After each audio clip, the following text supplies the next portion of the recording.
مساء الخير يا سوزان، انا واحمد. اكملنا حضرتك ما تعرفينيش، عشان كده مفيش ثقه ومش مصدقه الكلام اللي انا قلته على ان المصريين القدماء كانوا وثنيين، ردا على الكلام اللي قاله استاذ احمد صبري. فهعرفك على نفسي في الاول وبعد كده هنتكلم عن صحه كلامي ده بالادله. انا اسمي حورس، 24 سنه، كوبتي مسلم، طنطاوي، خريج كليه تجاره جامعه طنطا وقسم بيزنس، وشغال في مجالي كبزنس ديفلوبر. وانا موجود هنا علشان بقدم كونتنت عن اكتر حاجه بحبها، واللي هي مصر، شعبها، تاريخها، عاداتها، تقاليدها وموروثها وثقافتها وكل ما يتعلق بيها. وانا هنا على السوشيال ميديا يعتبر معروف نسبيا، فاهلا بيكي في البروفايل المتواضع. بالنسبه بقى للجزء الثاني، ليه المصريين القدماء وثنيين، لحقنا بيه صديق البرنامج الاستاذ مي والكونتنت كريتور اللي انا بحبها جدا كاتل بربري، بادعاء الاستاذ وسيم السيسي بان المصريين موحدين لما قال وع وع نن سنو، وان المصريين كانوا بيصلوا وبيطهروا وبيحجوا وبيصوموا وبيعملوا كل الشعائر دي. كلامكم صحيح 100%. فعلا المصري القديم كان بيعمل كل الكلام ده، وكان المصري القديم عنده مرجعيه اخلاقيه ممتازه 100%، زي المرجعيه الاخلاقيه اللي موجوده عند الاديان السماويه الموجوده دلوقتي. ولكن يجي هنا السؤال الفاصل الحاسم: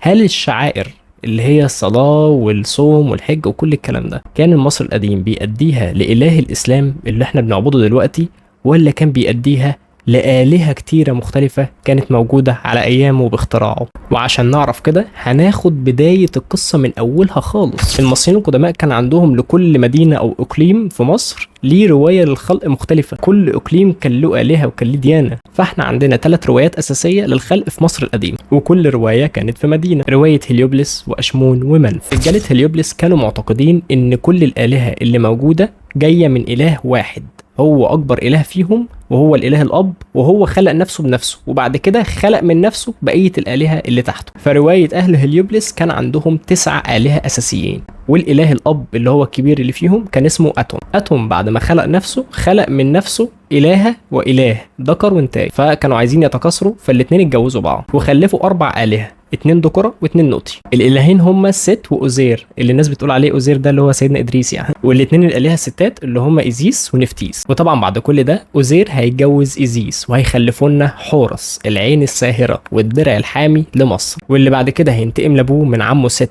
إله الشر. وبعد كده تيجي بقى بقيه الالهه تبع رجاله هليوبلس اللي هم يكملوا 9 الهه. بالنسبه لرجاله اشمون كان عندهم 8 الهه غير ال9 الاولانيين دول خالص، يعني دول كان ليهم معتقد كده وروايه، ودول ليهم روايه تانية نهائي. بس للامانه رجاله اشمون روايتهم اقدم، وعندهم 8 الهه بس مش 9، وبرضه خلقوا الكون. ولكن روايه اشمون طلع منها الاله القوي، الاله امون، واللي بعد كده اتحد مع حورس وعمل لنا اقوى اله في مصر الحديثه، واللي هو امون رع. بالنسبه بقى للروايه الثالثه، رجاله منف دول كانوا في منتهى البساطه، هم كان عندهم اله اسمه بتاح. الاله بتاح ده خلق الدنيا كلها بكلمه واحده منه، قال الكلمة اتخلقت الدنيا واتخلق البشر وكل حاجة. ودي أقل رواية فيها حوارات يعني. من قمة الإبداع بقى والخيالات والسيناريوهات كان في حروب وخناقات ما بين الآلهة وبعض يعني احنا حبينا في مرة ان احنا نقوي العلاقات ما بين الشعب المصري والشعب اليوناني، فعملنا اتحاد ما بين الآلهة المصرية والآلهة اليونانية وعبدناهم مع بعض. يعني عملنا إله مصري يوناني، فالمصريين واليونانيين عبدوه مع بعض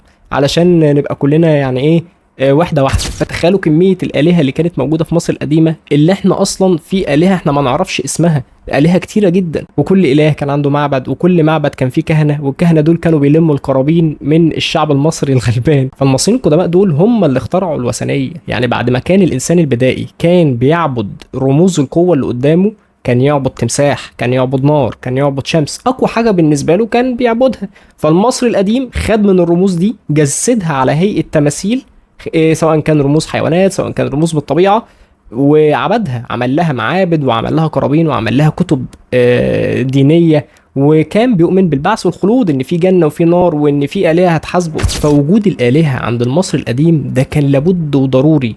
ليه؟ علشان يجاوب ويسد الفراغ بتاع كل التساؤلات اللي كانوا بيسألوها لنفسهم. هو احنا مصيرنا ايه بعد الموت؟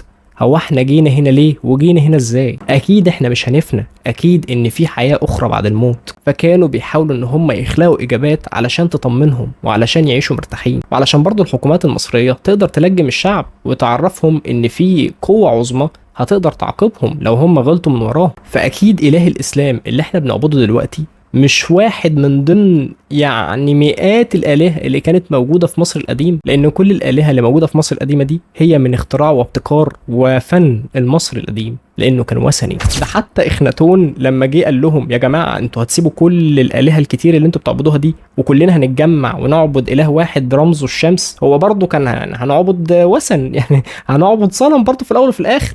الناس ما عجبهاش، انت عايز تسيبنا ديانة ابونا وجدودنا وعايزين نعبد اله جديد؟